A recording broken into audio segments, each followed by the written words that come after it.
Sarzamin Shapa.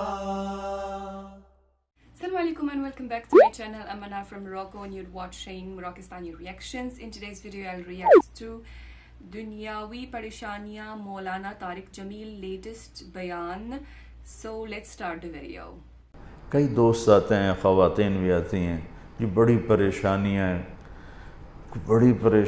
ہیں، سب کچھ ہے، بڑی پریشانی ہے۔ میں نے کہا بی بی آپ امتحان دے رہی ہیں، ایگزامینیشن ہال میں آپ کے لیے کوئی ریفریشمنٹ تو نہیں ہوتی بلکہ آپ کو خود پھڈے میں ڈالا جاتا ہے، اچھی خاصی آسان چیز کو الٹا سیدھا کر کے پیش کر دیا جاتا ہے۔ ہم سب بمین 7 ارب انسانوں کے ہم پیپر دے رہے ہیں، ہم امتحان گاہ میں بیٹھے ہیں۔ یہ آئیڈیل ہوم نہ بن سکتا ہے، نہ بنے گا، نہ بنانے والے نے اسے آئیڈیل ہوم بنایا ہے۔ یہ تو ہم دیوانے ہیں کہ چند سالہ زندگی میں اس کو آئیڈیل ہوم بنانا چاہتے ہیں۔ گزرگاہ ہے، مسافر خانہ ہے، اور اس پر زائد کیا ہے، لِيَبْلُوَكُمْ أَيُّكُمْ أَحْسَنُ عَمَلًا، کہ اس نے اس لیے ہمیں پیدا کیا ہے کہ ہمیں دیکھنا چاہتا ہے کہ اپنے عمل کو خوبصورت کون بناتا ہے اور دنیا کے ٹھیکروں پہ کون بک جاتا ہے، اپنی شخصیت کو کون بناتا ہے اور چیزوں پر کون بک جاتا ہے۔ یہ پیپر ہو رہا ہے۔ اب وہ پیپر کیسے حل کرنا ہے، یہ علم ہمارے پاس کوئی نہیں ہے۔ اس کے لیے 1,24,000 انبیاء کو اللہ نے بھیجا کہ جاؤ انہیں بتاؤ کہ پیپر حل کیسے کرنا۔ تو سب سے آخر میں اللہ نے جناب رسول اللہ صلی اللہ تعالی علیہ وسلم کو دنیا میں مبعوث فرمایا، آخری کتاب، آخری نبی، آخری رسول۔ تو آپ کا مشن بھی یہی تھا کہ زندگی کیسے گزارنی ہے۔ پچھلی کتابوں سے اب چونکہ آپ وجہ کائنات ہیں، ابو ہریرہ نے ایک دفعہ آپ سے پوچھا یا رسول اللہ آپ کو نبوت کب ملی تھی؟ تو ابھی ربیع الاول گزرا ہے، گزر رہا ہے، تو 2-3-4 دن باقی ہیں۔ ہم کتنے جلسے ہوتے رہے، اس میں آپ یہ اس تاریخ کو پیدا ہوئے، اس تاریخ کو انتقال فرمایا، 40 سال کی عمر میں نبوت ملی، 63 سال کی عمر میں انتقال فرمایا۔ اپنے نبی کا جواب سنیں، یا رسول اللہ آپ کو نبوت کب ملی؟ تو کیا جواب ہے؟ 40 سال۔ کتابی جواب جو میں ڈھونڈ کے آپ کو بتا رہا ہوں، 40 سال 6 مہینے 10 دن۔ اور یہ کیلکولیشن ہے محرم، صفر، ربیع الاول کے لحاظ سے، دسمبر، جنوری، فروری کے لحاظ سے نہیں، اس لحاظ سے عمر اور کم ہوگی۔ 40 سال 6 ماہ 10 دن۔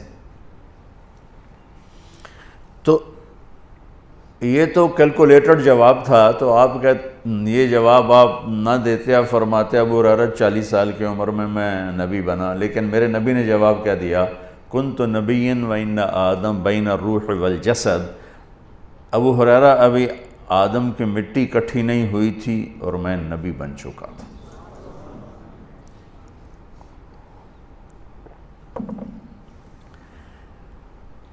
تو اب تو وجہ کائنات ہے۔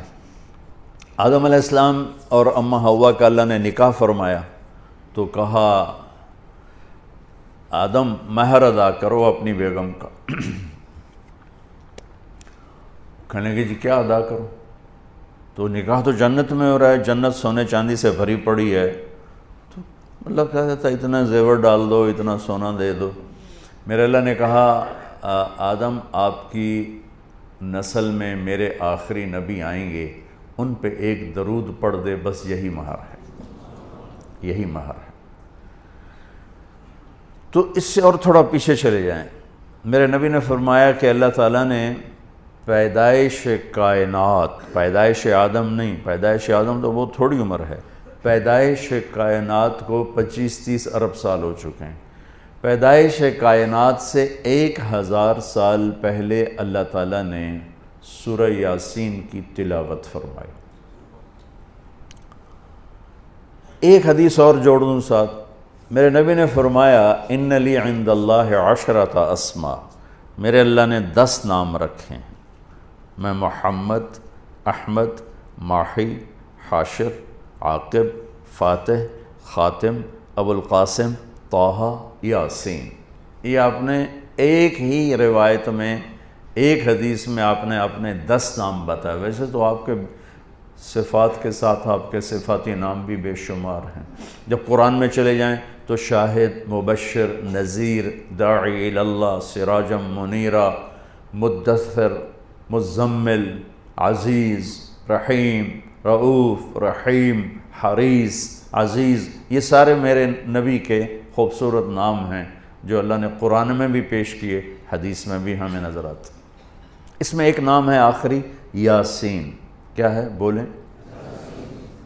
اب سنیں، میرے نبی نے فرمایا اللہ نے کائنات کو پیدا کرنے سے 1000 سال پہلے سورہ یاسین کی تلاوت فرمائی۔ سورہ یاسین، سورہ یاسین کو قرآن کا دل کہا جاتا ہے، صرف پہلی 3 آیات کی وجہ سے قرآن کا دل ہے، باقی مضامین تو وہی ہیں جو پورے قرآن میں ہیں، لیکن پہلے 2-3 جملے وہ ہیں جو پورے قرآن میں دہرائے نہیں گئے۔ یاسین، اب آپ اپنے نبی کا نام ذہن میں رکھیں، میرا اللہ کہہ رہا ہے یاسین، اور یہ تلاوت ہو رہی ہے پیدائش کائنات سے 1000 سال پہلے۔ ہمارے بھاگ جاگے کہ ہمیں اللہ نے جناب رسول اللہ صلی اللہ علیہ وسلم کی امت میں پیدا فرما دیا، تو اس نے اپنے علم کامل کے ساتھ انبیاء کا سلسلہ جاری فرمایا، صرف اس ایک لِيَبْلُوَكُمْ أَيُّكُمْ أَحْسَنُ عَمَلًا، کہ تم میں اپنے عمل کو خوبصورت کون بناتا ہے اور تم میں کون اپنے عمل کو بدصورت بناتا ہے۔ اس نقطے کا علم انسان کے پاس نہیں ہے، اس نقطے کا علم انسان کے پاس نہیں ہے۔ استعداد موجود ہے، فَأَلْهَمَهَا فُجُورَهَا وَتَقْوَاهَا، تیرے اندر برائی کی پہچان بھی ڈال دی، برائی کا راستہ بھی تیرے اندر ڈال دیا، اور اچھائی کا بھی۔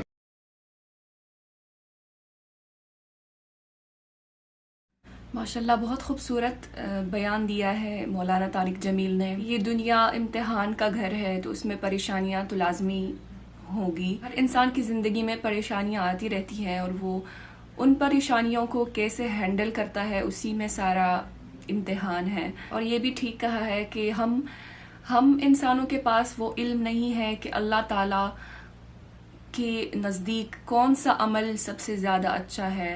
جیسے بہت ساری چیزیں جو ہے جن کا ہمیں علم نہیں ہے، اور اس میں بھی بہت بڑا ریزن ہے کہ ہم انسانوں کو، اگر ایک مثال ہے، اگر ہمیں پتہ چلتا کہ فلاں عمل جو ہے وہ اللہ کے نزدیک وہ سب سے اچھا ہے اور سب سے پیارا ہے، تو ہم وہی چیز کرنے لگ جائیں گے اور باقی چیزیں چھوڑ دیں گے، اور ایک ہی چیز پہ وہ ہم عمل کرتے رہیں گے اور باقی چیزیں چھوڑ دیں گے۔ اسی لیے شاید اس وجہ سے انسانوں کو یہ علم نہیں دیا گیا کہ کون سا عمل سب سے زیادہ اللہ کے نزدیک سب سے زیادہ اچھا ہے، تاکہ ہم اپنا عمل جاری رکھیں، اور اپنے طور پہ جو بھی اللہ تعالیٰ نے فرمایا ہے اپنے کلام میں، اپنے قرآن میں اور سنت میں، وہ ساری چیزوں پہ ہم عمل کرتے رہیں اور ہم اپنے عمل جاری رکھیں۔ اور ہمیں کچھ پتہ نہیں ہے کہ آخرت میں قیامت کے دن اللہ کے نزدیک کس کا عمل سب سے زیادہ اچھا ہوگا اور کس کا کم اچھا ہوگا، ہمیں کچھ پتہ نہیں ہے۔ وہ بندہ جس کو عبادت سے کوئی اور چیز کی فرصت نہیں ملتی، یا وہ بندہ جو صرف فرائض کرتا ہے لیکن ساتھ میں اس کا دل اچھا ہے، انسانیت بھری ہوئی ہے، لوگوں کی مدد کرتا ہے، تو کس کا عمل زیادہ اچھا ہے ہمیں اس کے بارے میں کچھ پتہ نہیں ہے۔ یہ اس کا علم صرف اللہ تعالیٰ کے پاس ہے، اور ہمارے ہاتھ میں ہے صرف کہ ہم اللہ کا کلام اور نبی کی سنت کو فالو کریں اور دنیا کا ایگزام دیں، اور ایگزام کا جو رزلٹ ہے وہ آخرت میں پتہ چلے گا۔ بہت خوبصورت بیان تھا مولانا طارق جمیل کا۔ جتنے بھی پاکستان کے علماء کے جو ویڈیوز میں دیکھتی ہوں، ان میں سے سب سے بیسٹ مجھے مولانا طارق جمیل لگتے ہیں۔ ان کا جو انداز ہے بولنے کا، اور ہر وقت ان کے منہ پہ اسمائل ہوتی ہے اور بہت نرمی سے وہ بات کرتے ہیں، جو ان کا طریقہ ہے ڈیلیور کرنے کا اور سمجھانے کا، مجھے وہ سب سے بیسٹ لگتا ہے. اللہ تعالیٰ ان کو لمبی عمر عطا فرمائے اور اسی طرح ہم ان کے خوبصورت بیان سنتے رہیں, اور جو ان کا طریقہ ہے اسپیشل طریقہ اور انداز سمجھانے کا اور پیار سے ہر چیز سمجھانے کا طریقہ ان کا بہت اچھا ہے. اللہ تعالیٰ ان کو خوش رکھے اور ان کو لمبی عمر عطا فرمائے. تو یہ تھی آج کی ویڈیو. امید ہے کہ آپ سب کو پسند آئی ہوگی اور ملتے ہیں انشاءاللہ نیکسٹ ویڈیو میں. ٹل دین اپنا بہت خیال رکھیے گا. فی امان اللہ.